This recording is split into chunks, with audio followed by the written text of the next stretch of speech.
Okay my dear students, आज की class रहेगी अपनी फिजिक्स की 11th हिंदी मीडियम के स्टूडेंट्स के लिए।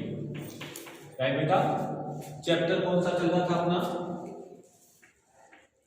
अध्याय 7 चल रहा था बेटा, 7 रखे हैं। तो उससे पहले हम पढ़ चुके थे बेटा रेखी कोणीय संवेग और बलाघूर्ण। तो हमने पढ़ा था बलाघूर्ण और एक पढ़ा था बेटा कोणीय संवेग। आज हम सीखेंगे, आज का टॉपिक रहेगा कि कोणीय संवेग, कोणीय संवेग, कोणीय संवेग एवं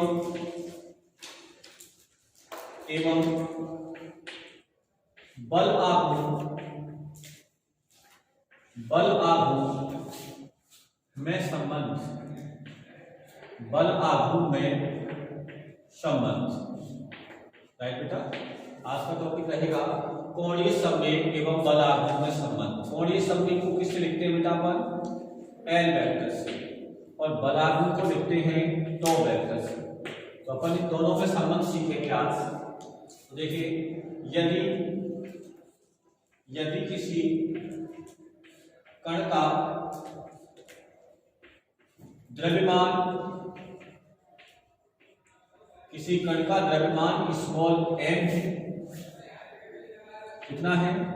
स्मॉल m है, और ये घूर्णन गति कर रहा है। कैसी गति कर रहा है बेटा? घूर्णन गति कर रहा है। और यदि घूर्णन अक्ष के लंबवत दूरी किसकी? इस कण की। यदि घूर्णन अक्ष के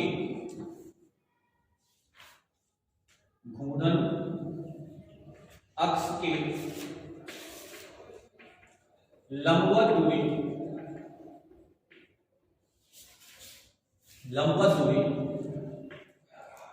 स्मॉल r है,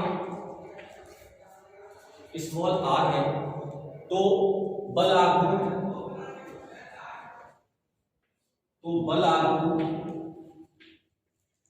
का सूत्र निम्न दिया जाता है। और वो सूत्र होता है बेटा टो वेक्टर बराबर, जो कि पिछले लेक्चर में बताया था, R vector cross F vector. R क्या है बेटा? घूर्णन अक्ष की लंबवत दूरी है, और एफ है कण पर लगने वाला रेखीय बल। समीकरण नंबर 1 दिया जा सकता है इसमें। इसके बाद कोणीय संवेग,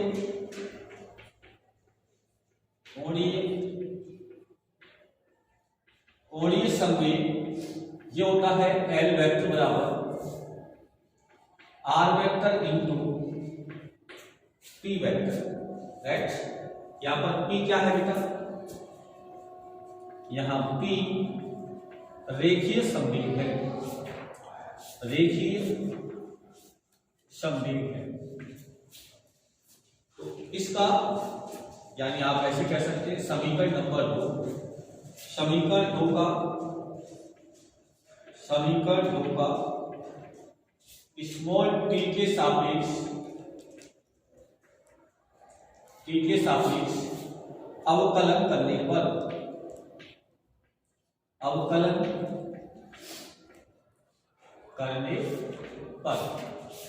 राइट बेटा, अपन यहां पर अवकलन करेंगे तो टी के सापेक्ष एल वेक्टर का क्या हो जाएगा?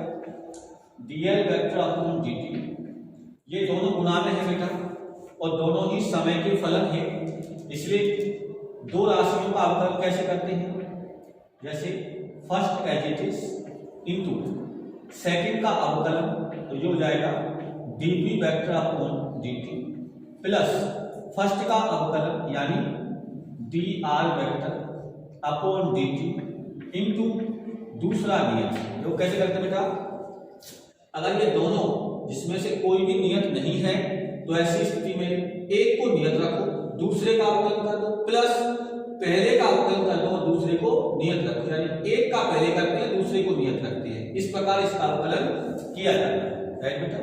अब यहां से देखिए आप, हम क्या जानते हैं बेटा, dl वेक्टर अपॉन dt बराबर r वेक्टर क्रॉस, बेटा ये क्या होता है, dp अपॉन dt, न्यूटन की गति के दूसरे नियम से ये होता है बेटा बल F वेक्टर, और dr अपॉन dt क्या होता है बेटा, वेग v vector cross p vector. हम जानते हैं कि न्यूटन के द्वितीय नियम से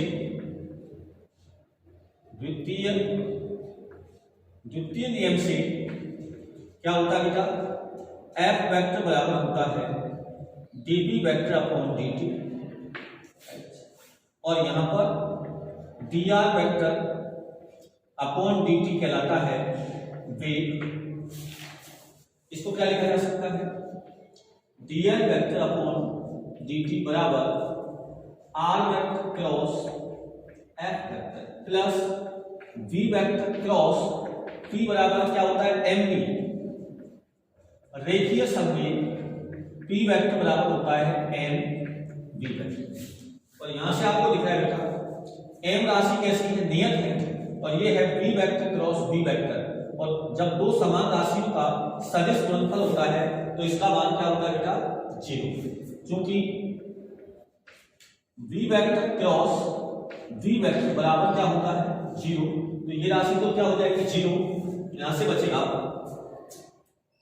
dl वेक्टर अपॉन dt बराबर बचेगा r vector cross f vector.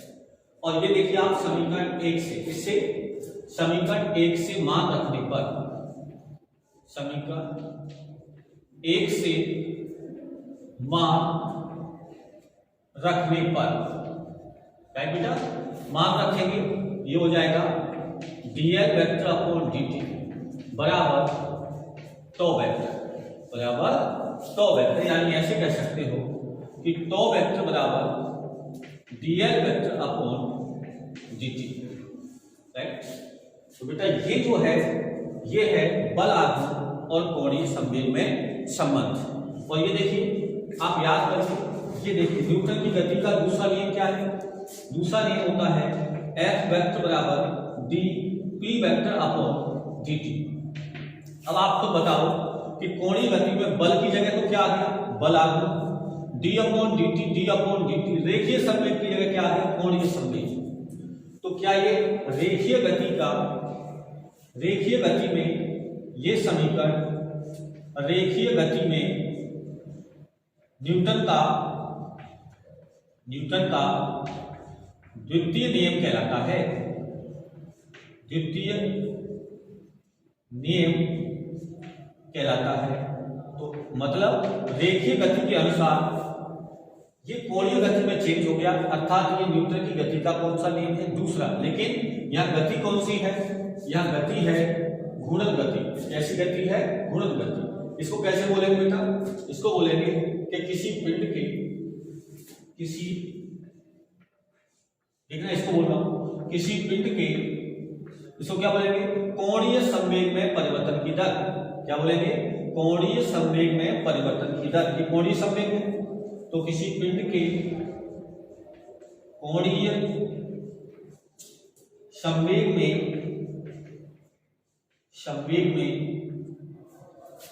परिवर्तन की दर,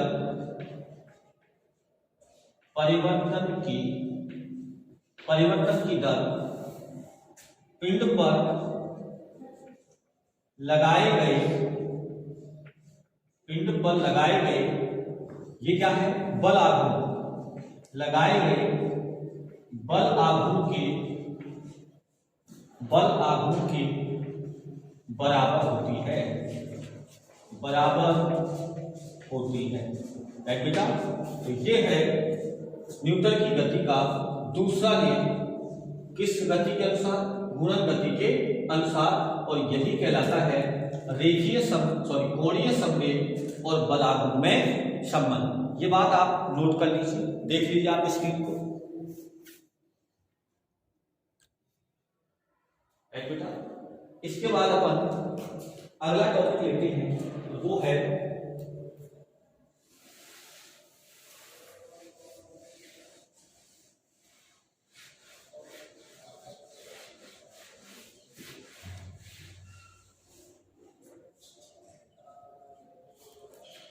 ये है अगला टॉपिक, इसका नाम होगा बेटा अपने पास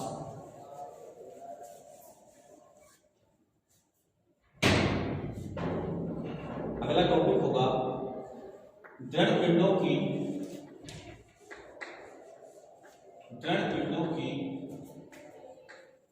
साम्यावस्था।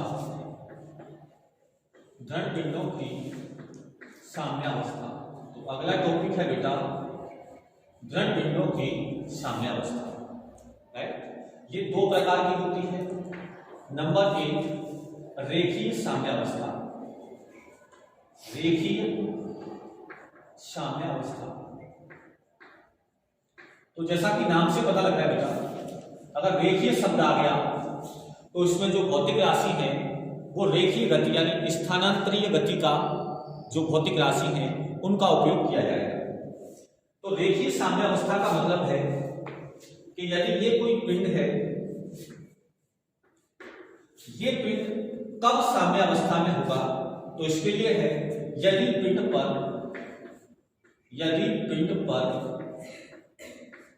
लगने वाले सभी बाह्य बलों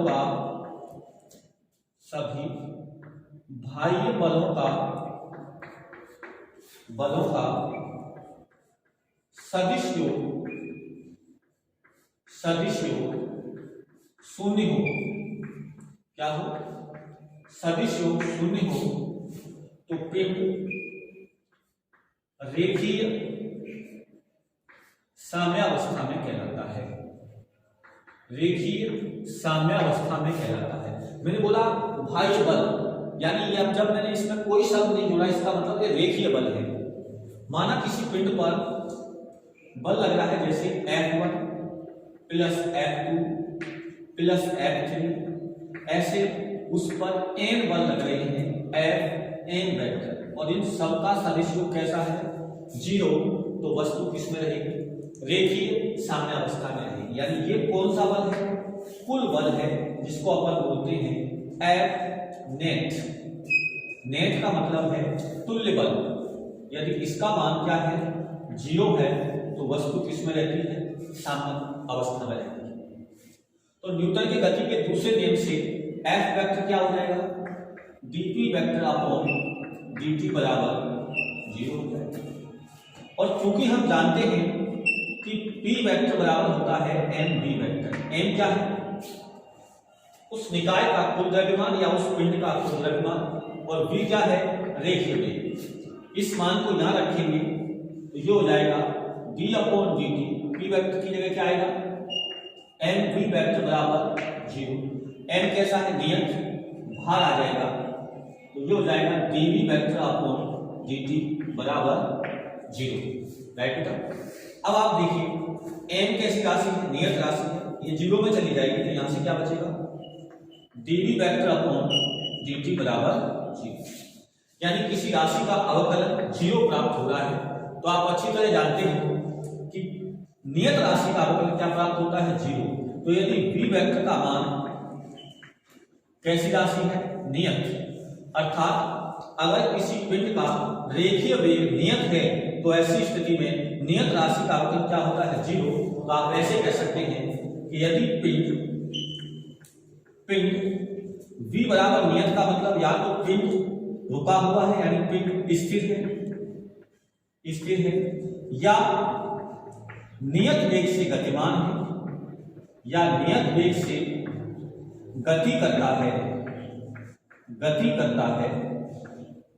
तो यह पिंड की रेखीय साम्यावस्था कहलाएगी। साम्यावस्था कहलाएगी। राइट बेटा, यानी यदि पिंड स्थिर है या नियत वेग से गतिमान है, तो ये पिंड की रेखीय साम्यावस्था कहलाती है। राइट बेटा, अब हम बात करते हैं कोणीय साम्यावस्था या घूर्णन की स्थिति में साम्यावस्था।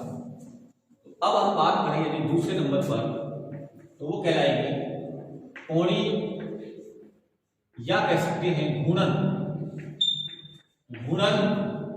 साम्यावस्था। साम्यावस्था। जैसा कि बेटा आपने इसमें सीखा, तो आपने बोला किसी पिंड पर लगने वाले सभी बाह्य बल, या बोलेंगे सभी बाह्य बल आघूर्ण, बल की जगह कौन आ जाएगा, बल आघूर्ण का सदिश योग शून्य हो, यानी तो 1 वेक्टर प्लस तो 2 वेक्टर प्लस डॉट प्लस तो n वेक्टर बराबर 0। तो मैंने बल को किससे रिप्लेस कर दिया, टॉ से। तो यहां लिखा जा सकता है टॉ वेक्टर, नीचे लिखा जा सकता है नेट बराबर 0। फिर क्या बोलेंगे, न्यूटन की गति के दूसरे नियम से बेटा क्या आ जाएगा, बोलो, इस टॉ वेक्टर की जगह अभी आपको रिलेशन कराया dl वेक्टर अपॉन dt बराबर 0।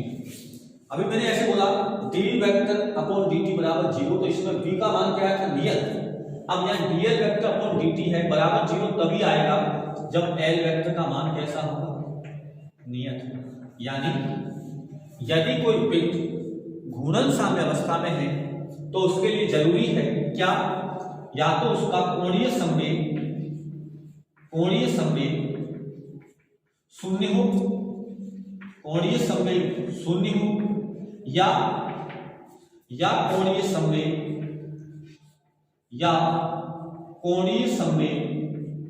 नियत हो, कोणीय संवेग नियत हो, तो पिंड